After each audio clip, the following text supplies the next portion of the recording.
Open చేసే రోజు ఇద్దరు గన్మెన్లను ఇచ్చి ఎమ్మెల్సీ ఇచ్చినమని టీవీలలో పేపర్లలో స్క్రోలింగ్ వేయించి అంత గొప్పగా అవమానించినటువంటి చరిత్ర టీఆర్ఎస్ ఎలియాస్ బీఆర్ఎస్ పార్టీ. మీకెందుకు వేయాలి ఓటు? మాకే వేయండ్రు, మేమే కొట్లాడతాం. ఏం కొట్లాడిర్రు? ఏ ఎంపీ కొట్లాడిండు? ఏ ఎంపీ మాట్లాడిండు? అసలు మీరు బీఫాములు అమ్ముకున్నాక గెలిచిన ఎంపీలలో ఒక్క ఎంపీకి తెలంగాణ చరిత్ర, తెలంగాణ సమగ్ర స్వరూపం, తెలంగాణ అభివృద్ధి మీద ఏమైనా అవగాహన ఉంటే చర్చ పెట్టుంటారు. బస్సులు ఉన్నోళ్ళు బస్సులు కొన్నారు, మామూలు బస్సులు ఉన్నోళ్ళు ఓల్వో బస్సులు కొన్నారు. లక్ష షెడ్ ఉన్నాడు 5 లక్షల షెడ్డుకు పెరిగిండు. గోళీలు అమ్ముకునేటోళ్ళు ఇంట్లో 500 కట్టలు అయితే బీరువాలు దొరికినాయి. గీలు కదా మన ఎంపీలు.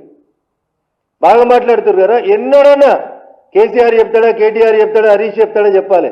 ఎన్నడన్నా కృష్ణా జలాలలో మాకు అన్యాయం అయింది, పాండ్రి పోదాం ఎంపీలు అందరం కలిసని ఒక్కరోజు అఖిలపక్షం పిలిచిరా? 17 మంది ఎంపీలను పిలిచి పోదాం పారి ఢిల్లీకి అని ఒక్కరోజు తొలకపోయిరా మీరు? తెలంగాణకి ఇక పలానా ప్రాజెక్టులో అన్యాయం జరుగుతుంది, చలో అఖిలపక్షం పిలువు, మొత్తం 17 మంది ఎంపీలు, 9 మంది రాజ్యసభ సభ్యులు అందరం కలిసి ఢిల్లీకి పోదాం పాండ్రి, నరేంద్ర మోడీ గారి దగ్గర నేను అపాయింట్మెంట్ తీసుకుంటా. ఎన్నడన్నా వచ్చిర్రా? ఎందుకంటే మీకు ముఖం చెల్లదు. ఎందుకు ముఖం చెల్లదనే పదాన్ని నేను వాడుతున్నా అంటే, సాక్షాత్తు ప్రధానమంత్రి హైదరాబాద్కి వస్తే మీరు ముఖం చాటేసిన బాపత్కాళ్ళు. మీరు పొద్దుగలేస్తే మమ్మల్ని తిడుతుంది దీది మమత ముఖ్యమంత్రి గారు. రాదా? ఢిల్లీకి వస్తే నరేంద్ర మోడీ గారిని కలవరా? వెస్ట్ బెంగాల్కి ప్రాజెక్టులు అడుగుతలేదా? నువ్వు అందుకంటే గొప్పనివా? పినరసు విజయన్, మమతా బెనర్జీ వీళ్ళందరూ వచ్చి ప్రధానమంత్రి గారిని ముఖ్యమంత్రుల హోదాలో కలుస్తలేరా?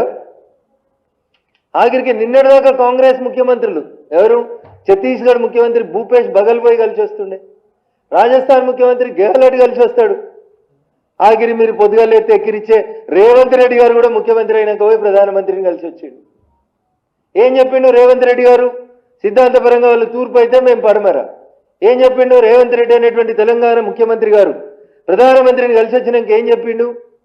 ప్రధానమంత్రి గారు నాతో ఏమన్నారంటే, చట్ట ప్రకారం మీ రాష్ట్రానికి రావాల్సినటువంటి ప్రతి అంశం విషయంలో మీరు ఎట్లాంటి భేషజాలకి మొహమాటాలకు పోకుండా రండి, లీగల్గా మీకు రావాల్సినటువంటి ప్రతి అంశం విషయంలో రాష్ట్ర ప్రభుత్వానికి కేంద్ర ప్రభుత్వం 100% సహకరిస్తా అని ప్రధానమంత్రి గారు అన్నారని తెలంగాణ ముఖ్యమంత్రి ప్రధానమంత్రిని కలిసి వచ్చినాక బయట చెప్పిన మాట.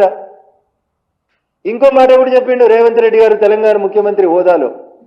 నేను అమిత్ షా గారిని కలిసి తెలంగాణకి ఐపీఎస్లు తక్కువ ఉన్నారు సార్, మాకు కొంతమంది ఐపీఎస్లు ఇవ్వండి అని నేను రిప్రజెంటేషన్ చేసి విషయం వారికి చెప్పొస్తే నాకు అదనంగా 9 మంది ఐపీఎస్లని కేంద్ర హోంశాఖ అలాట్ చేసింది అని చెప్పిండు.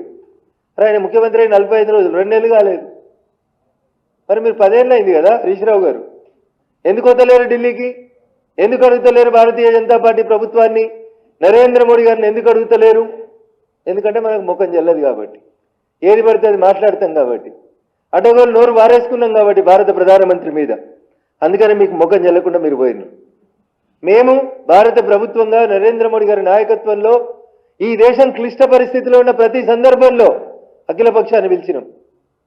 ప్రతి సందర్భంలో అఖిలపక్షాన్ని పిలుస్తుంది భారత ప్రభుత్వం.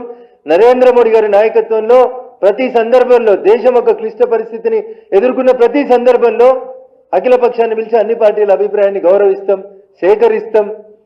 ప్రధానమంత్రిగా that was the broader sense of the government of India. ఈ దేశంలో ఏ సర్వే చూసినా కాశ్మీర్ నుంచి కన్యాకుమారి దాకా 350 తక్కువ, 450కి ఎక్కువ సీట్లతోటి భారతీయ జనతా పార్టీ కేంద్రంలో 3వ సారి అధికారంలోకి రాబోతుంది.